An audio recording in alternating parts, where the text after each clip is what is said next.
podcast excellence since 2005. This is the King of Podcasts radio network, kingofpodcasts.com. Looking at TNA's revolving door, two former champions are out. NXT stars are moving in. Woo! Hey, this is the Nature Boy Ric Flair, and believe it or not, whether you like it or don't like it, learn to love it, because you have to listen to Wrestling is Real. It is the best thing going today. Woo! The worldwide leader of podcasting excellence, the King of Podcasts Radio Network proudly presents The Wrestling is Real podcast, because wrestling needs us. We are recapping TNA Genesis, and we'll also keep an eye on the People vs. GCW here on the Wrestling is Real podcast. Thanks for listening in. I'm King of Podcasts, and welcome to the program. Of course, this is one of those episodes for those of you that are looking for a TNA recap tonight because you watched Genesis and you were super excited about the fact that you saw a number of stars coming into the space when it comes to Nathan Frazier and Axiom and Cora Jade coming in and confronting stars, champions as a matter of fact, and seeing Joe Henry become the TNA World Champion. Well, you got all that tonight, and we'll talk all about it. But more importantly, we also have to get into the fact that we see a lot of things now happening with the newly restored NXT partnership. So we learned about that, was it Wednesday or Thursday? It was after I recorded the regular podcast on Wednesday night that both companies decided to announce a multi-year partnership aimed at creating unprecedented crossover opportunities within WWE and TNA programming for NXT superstars and TNA wrestling stars. Therefore, NXT stars and TNA stars are going to continue to work with each other like they did last year. Remember, we saw that last spring and last summer prior to the CW debut. And now that's being restored once again. And there are going to be some things that come up as a result of this that'll make a big difference. By the way, I recorded 45 minutes and I didn't realize the microphone was not working. And it's not normal for the recorder to not have the microphone on. But I saw the setting change because there was some update that happened to my recorder. So it gives me a chance to tighten everything up. And I already said everything I said before. I'm going to have now a chance to go ahead and just tighten everything up, keep it really simple for you, and keep it very structured for all of you tonight. So now, the pay-per-view tonight was quite good. Some significant changes going on. The fact that Josh Alexander and Jordynne Grace are no longer with the company. Apparently, they're both on the way out. My guess is Josh Alexander, when it comes to him, he probably will reunite with Scott D'Amore and maybe believe wrestling, whatever the next show is going to be. Jordynne Grace is reported to go to WWE. And for my own thing, and I will continue to say this, and I will give my reason why, she should be main roster ready. And she should work her way pretty quickly into the title picture on the main roster. Raw or SmackDown, pick what you want. But she's absolutely destined and ready to go there now. No more polish needed for Jordynne Grace. Just put her up there. And we'll talk about it. And there's much more to go and bring up when it comes to that. The whole pay-per-view itself and comments that have been said all throughout the week since we talked on Wednesday night about all this. Now, as for the pay-per-view tonight, first off the bat, Ace Austin and Moose, X Division title. I'm still wrapping my head around Ace Austin and the fact that we're seeing him out here not in the tag team, but back into a singles role because Chris Bay unfortunately is injured. And a really bad injury on top of that, which they may have mentioned on the broadcast. But when I've looked at what Ace Austin has done in his career so far and where he's at today, still going after the X Division title. I don't know. It's one of those things I keep looking at, and I keep saying to myself, man, I wish there was much more that he was doing. But nevertheless, he's been 3-time X Division champion. So for him to go after it again, that's just where he is in the mix. But he's a prominent player, but they have not had him really establish much in the singles division in a long time. And when he was a singles division star, he was X Division champion. He was heel each time. So it's a big difference for him. 2-time World Tag Team Champions with Chris Bay with the team ABC. And now he's here And again, he's been around 5 years. So early 2019, he went to Impact Wrestling and won the X Division title later that year, Bound for Glory. So he's been around for a long time. But the thing is, there's nothing really set for him right now. He's just here in the mix, still coming out in the ABC gear. So, like, what do you do to kind of individualize him right now until Chris Bay is able to come back if he can? So we have to wait on that. But the match was fine. Moose retains. They do a quick transition when Ace Austin gets beaten down by the other members of the system with Brian Myers and Eddie Edwards. And then Steve Maclin and Eric Young face off with the system, and they get a quick win. Push that along. So that was just their beginning to get started right there. The system gets their run at the very beginning, curtain jerker, that's fine. And then you move along into the Knockouts Tag Team titles, World Tag Team titles, where Spitfire beats the by Elegance women, Ash and Heather. No big deal about that. And then we get to Tessa Blanchard. We saw Final Resolution, and she gets her confrontation against Jordynne Grace, which, by the way, it's unfortunate we're not going to see these two in anything. We're going to see them with each other in a program because Jordynne Grace is on the way out. But she puts over Tessa Blanchard. And Tessa Blanchard, after a 5-year exile with the company, because it was almost 5 years ago that she was stripped of the TNA Knockouts Championship. And it's such a hot streak at that point because she had taken on Sami Callihan and a very long feud. Amazing. The intergender feud that they had. That was really the last time I really was like so engulfed in what Sami Callihan was doing, because that was amazing what those two did together. Like, it was really great. And Tessa Blanchard got over. And then we go along. Was she TNA champion as well? I forget if it was that. I think she was as well, because Sami Callihan held on. I forget what the whole story was, but I remember those two.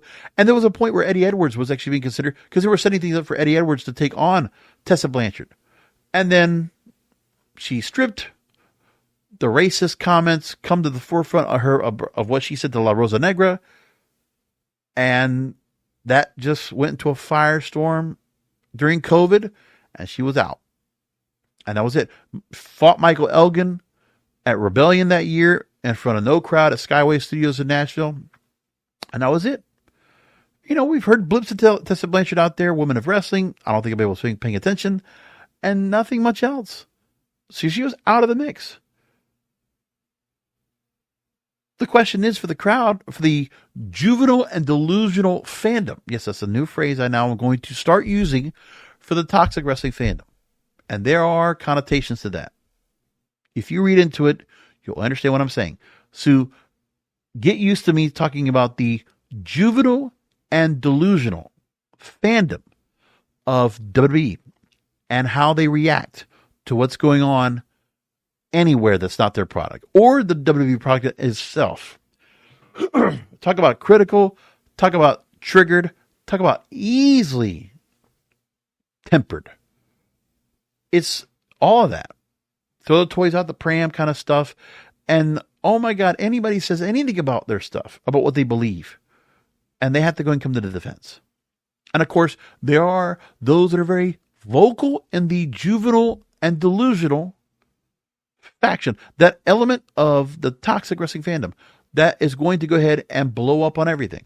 I get some of those people to get up on my feed, into my comments and stuff, and they're like, whatever. And what do? I read it out. But the other thing too is I'm also not going to go and take the time and talk about all these folks where they're all upset and they're all, frothing, and they're, anybody says anything against what is their product and what they think of things, they're all going to feel like that. First of all, I want to go ahead and say that I'm happy to go and see that TikTok came back, and I'll get a chance to continue to go and post over there, because there's a couple of comments I want to go and make about what that I had on there that I thought would be important. Now, as for Jordynne Grace, let's go ahead and talk about her, because I'm not going to continue to go ahead and hamper on the juvenile delusional. That's okay. So with Jordynne Grace, the fact that she's been around since 2018 in this company, physically transformed herself through her work just in the ring and just what she's been doing for herself, and then the bodybuilding stuff, to make herself in such a formidable figure. I wanted to see her go into that main roster. And easily, if you don't want to put her right away into a title picture, that's okay. She doesn't necessarily, I get it. She doesn't go up to the top and take on Tiffany Stratton or Rhea Ripley. That's fine. But let's pair her up against Bianca Belair. Like right away, I want to see those two in a feat of strength. And you could do a lot of things right there to kind of build up on the strength of both of those stars, leading up to a feud that could really be something wonderful just to kind of show off on each other. I love to go and see that. But that's what needs to happen to her. And I hope that's what the company's going to do by her. Because the other thing that also needs to happen in this partnership is that the TNA stars cannot just be relegated. If they're going to go and pick off stars in this partnership, some of those stars are worthy of main roster. They should not just go right to the NXT roster. It should not be that way. More importantly, the partnership that's being brought up in this, when we already know that the NIL program, the ID program that was started up last year by WWE to create the indies, to create them as more as developmental territories, TNA is just a more amplified example, but they have to go and do more for a national brand like TNA or international brand to help them out. Cross-promotional opportunities, which will help into a marketing sense for TNA. Hopefully, the diehard juvenile delusional audience will follow along and watch Impact now for the good of the company. It's like if WWE is saying, hey, Triple H, he's telling you, hey, watch Genesis, go buy the pay-per-view. Go watch Impact when they go on live this Thursday night. And there might be some things that happen on NXT on the CW Wednesday night to play into TNA Impact live on Thursday night, which would be a win-win situation for both. So that helps both of those brands to kind of help each other out. For TNA, they're going to have some contractual stars like Jordynne Grace and Josh Alexander out the door. PCO out the door, by the way. Also took the Digital Media Championship with them and destroyed it at the People vs. GCW event. So that's a lot of talent they took out. And those are all under, couple of year contracts. Multi-year contracts for both. And for them, it's like, well, okay, they got to go ahead and cut some of the fat out. They are making money on the gates for their events, as opposed to doing the TV tapings they were doing before, which were free years ago, the ones I got to go to in 2019. Now going to full gates and actually, paid audiences, going out there and people are getting to watch the shows, and they're getting some big crowds for it. Great. But at the same time, to replenish the talent they're going to lose, and for the fact you only have to hold on to so many contractual stars, the NXT stars that are coming in that are going to work with the likes of Masha Slimovic, working with Cora Jade, or the Hardys working with Nathan Frazier, my God, and Axiom, then that's what helps out TNA in that respect. And, young stars you can bring in that are on the build-up with the help of the fandom out there,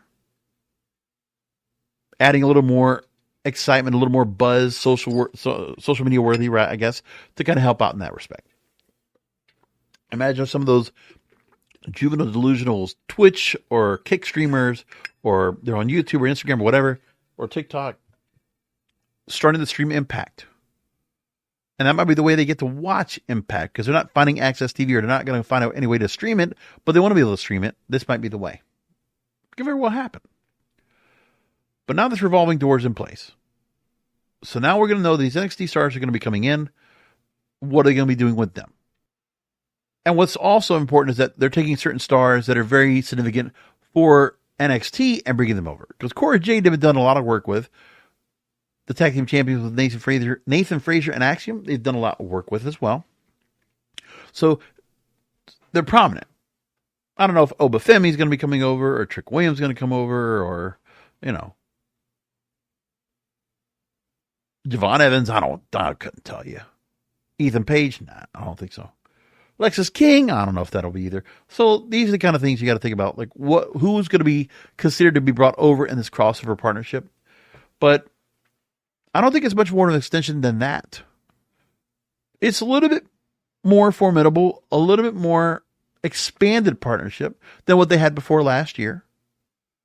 If it brings a few more audience members over to Impact on Access TV helps out the pay-per-view numbers. Bring a couple subscribers to Impact Plus, whatever it might be. If it's a little more push to that, fine.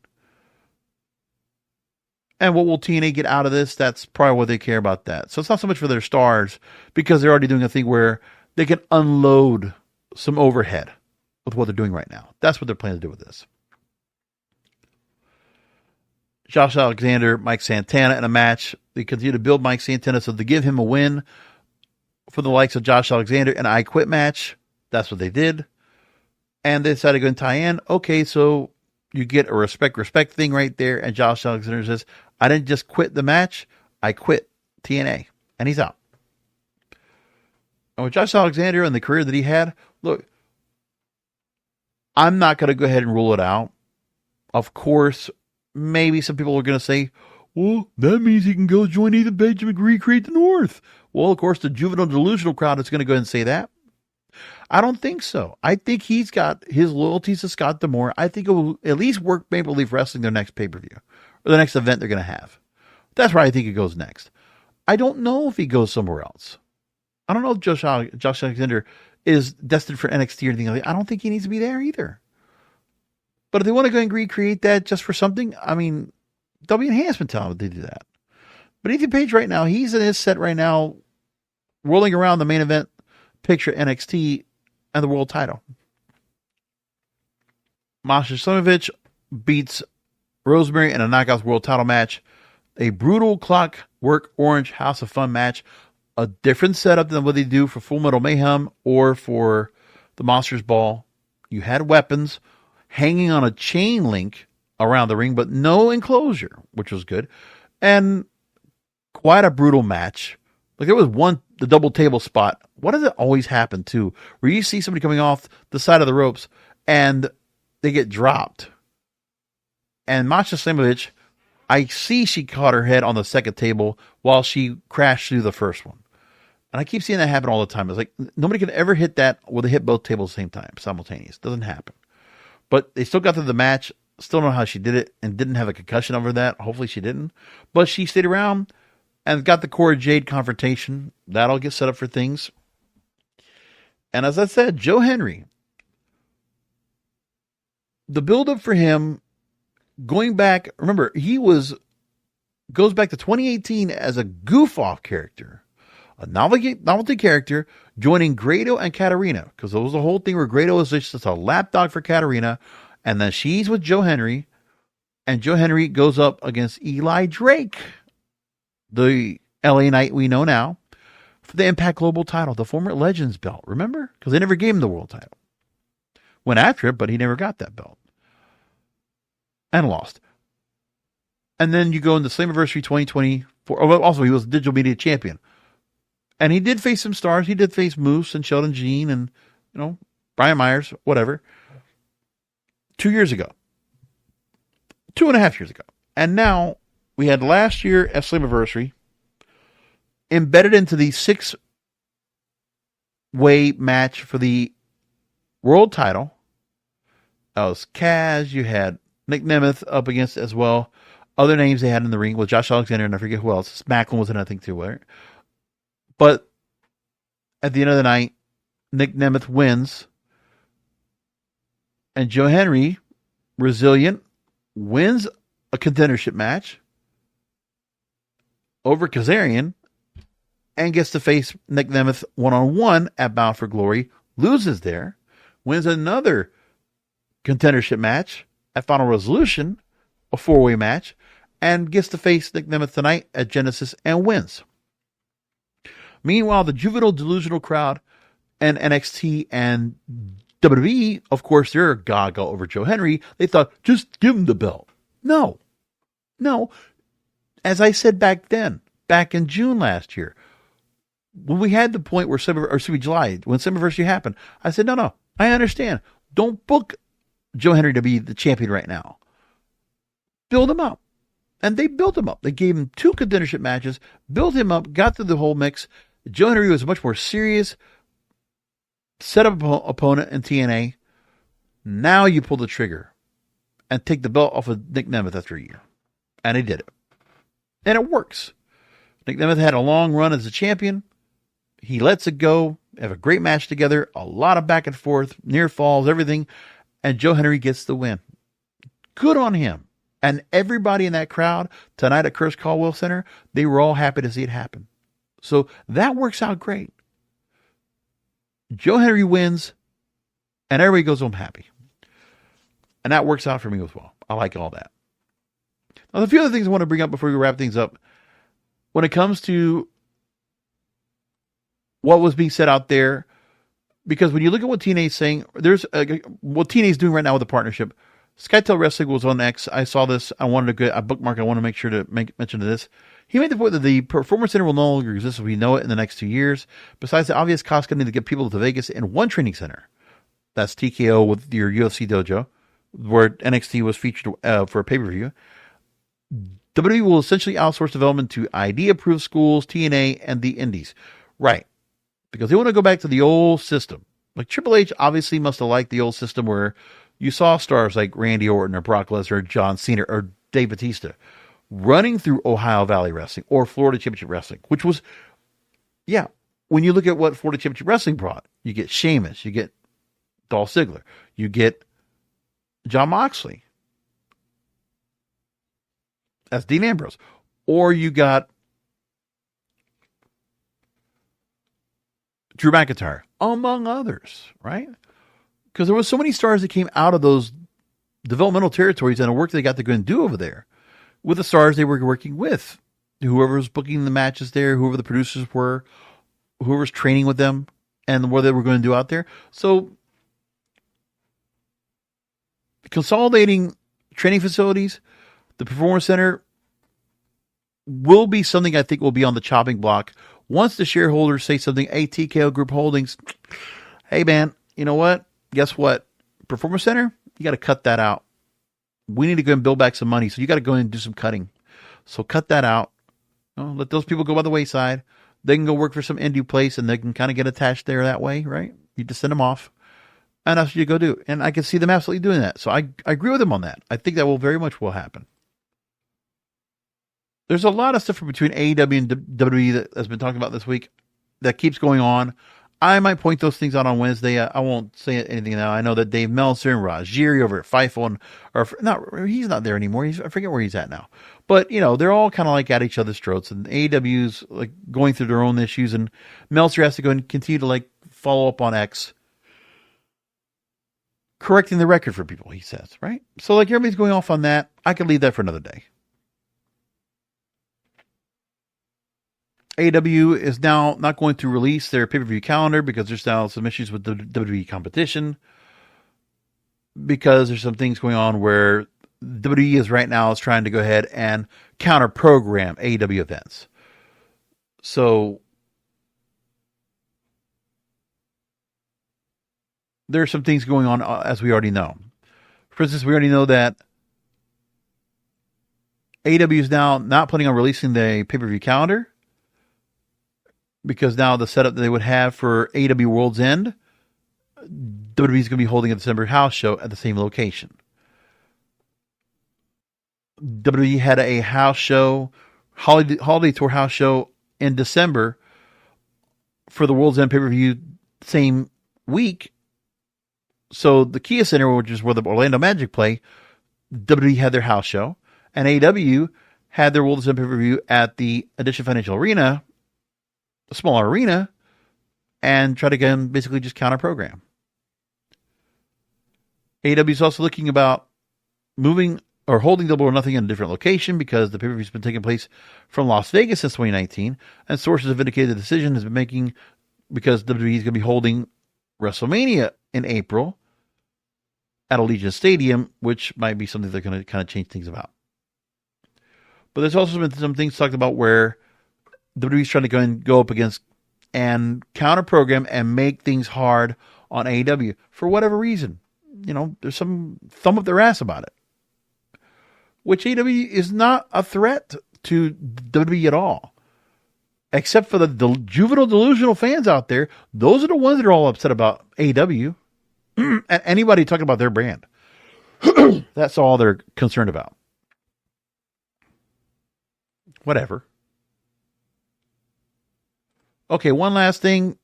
GCW had the People vs. GCW event tonight, Hammerstein Ballroom. I'll mention just the notables that I know that I see on here. PCO wins the Kickoff Rumble, defeated Shane Mercer, who was the last person eliminated at all.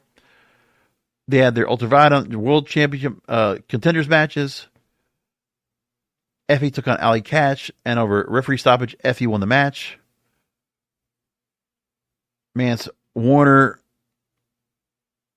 jumped Effie after the match, and Effie and Warner was going to be scheduled to be going against each other for the world title later on the night. Some NWA stalwarts wrestling in 6-man tag action. Amazing Red, Grim Reaper, and Homicide against Griffin McCoy, Kerry Morton, and Tony Deppen. Tony Deppen last saw in MLW, right? Dominic Guarini and Kevin Koo, who was part of Lawler, Tom Lawler's Team Lawler, Team Filthy in MLW. They've gone over that way. Charles Mason defeating Richard Holiday in a steel cage match. Good to see Richard Holiday back into the mix as well. You had a lot of veterans going on with, first of all, some AAA stars, Arez, Grigo Loco, Jack Cartwheel over Little Guido, Super Crazy, and Tajiri, all ECW stars in a match. Former Baron Corbin, Tom Pestuck, faced Josh Barnett in a Bloodsport match and lost. His debut in GCW. Megan Bain wins in a match over Agus Kogar. Joey Janela beats Masato Tanaka with a package pile driver onto a chair for Masato Tanaka. Oh, Jesus, man, these guys that they brought in. Matt Cardona going through an open challenge where he ends up losing the last match over Jimmy Lloyd, his broski. And then Effie beats Mance Warner, who I didn't realize was champion. It's all set up. So, yeah, GCW World Championship match. Effie is now once again champion, and he beats Mance Warner. So there's that. That's all set up. So, again, a lot more that could be said. I'm actually amazed. I did like an hour 15 of this whole night, and I was like, man, I screwed up the whole recording before. This came out better, by the way. I will say this, too, because I was running a little bit long on what I was saying, a little bit long-winded, and I think it just worked out better. So, hey, you know what? Professional King of Podcasts here. I do this kind of thing all the time. So anyway, I hope you guys enjoyed TNA Genesis. It was very good. Come back this week for another Wrestling Show podcast. We'll talk about all the WWE stuff and what's going on with that. Hell, we got Royal Rumble down the corner. Just around the corner. We'll talk about that coming up this Wednesday because wrestling needs us.